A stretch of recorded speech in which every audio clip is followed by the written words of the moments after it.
and of course we know that one of the reasons that the president has been so cautious in terms of the travel ban that's going to take effect tomorrow, as far as his rhetoric as it relates to the rest of the world, is because of ISIS. What has Saudi Arabia done to stop the threat of ISIS?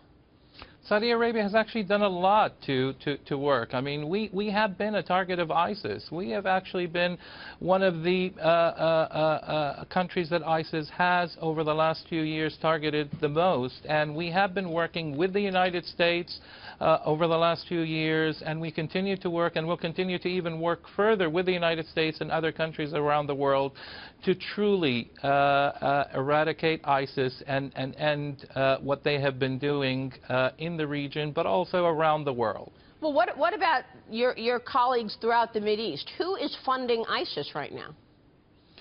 That's an interesting question. I mean, they do receive funding from various sources.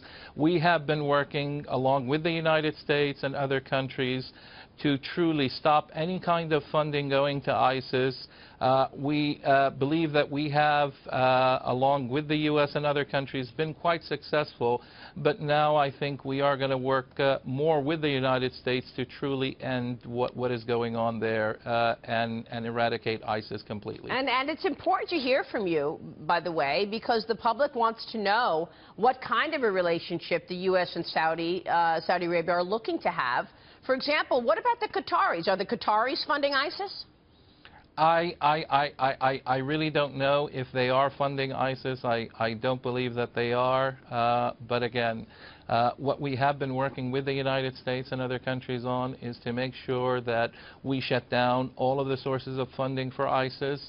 And now we're going to work on trying to eliminate ISIS in the near future. The president's travel ban will take effect tomorrow. What's your reaction to that travel ban? Well, the travel ban, again, it's a decision by the United States. The administration has announced that there are legitimate reasons. I mean, if you look at the Kingdom of Saudi Arabia, we have various restrictions, and other countries around the world, they have their own rules about travel and people entering, and the most important thing for any country is its security. And if that is what the administration is saying, it is about the security of the United States, and we take that at face value, and we trust that they will do the right thing going forward. So you're comfortable with what the president has put into place so far? Well, we believe, again, that is the decision of the administration, and we respect it. And again, we will work with the administration on this issue, and we don't believe that there is any major issue. We don't believe that it's targeted toward certain people or a certain religion, because that is what they explained to us, and that is what they presented to us, and we take it at face value. It's very important to hear this conversation, Minister. I know our viewers are appreciating your candor right now and honesty in terms of what's going on in the world today. Very quickly, Minister, before we go, in terms of that diversification of your economy, what can you tell investors as a way to lure them into actually buying into this diversification and investment opportunity in Saudi Arabia today? Well, it's true. It's genuine.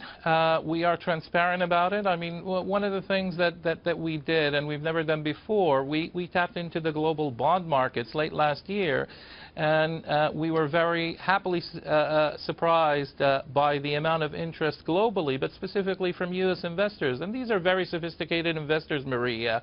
The amount of interest that we witnessed during that bond issuance told us that investors are comfortable with the fundamentals of the Kingdom of Saudi Arabia, the economic, the political, and other fundamentals, but they're also comfortable with what we have presented to the world about our future vision in 2030 and the way we're going.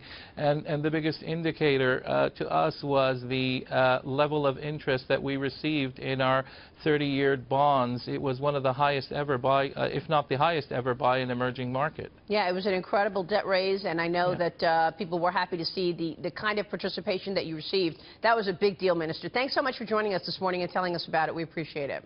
Maria, thank you very much for having me, and have a nice day. And to you, Minister Mohammad Al-Shaikh, joining us there.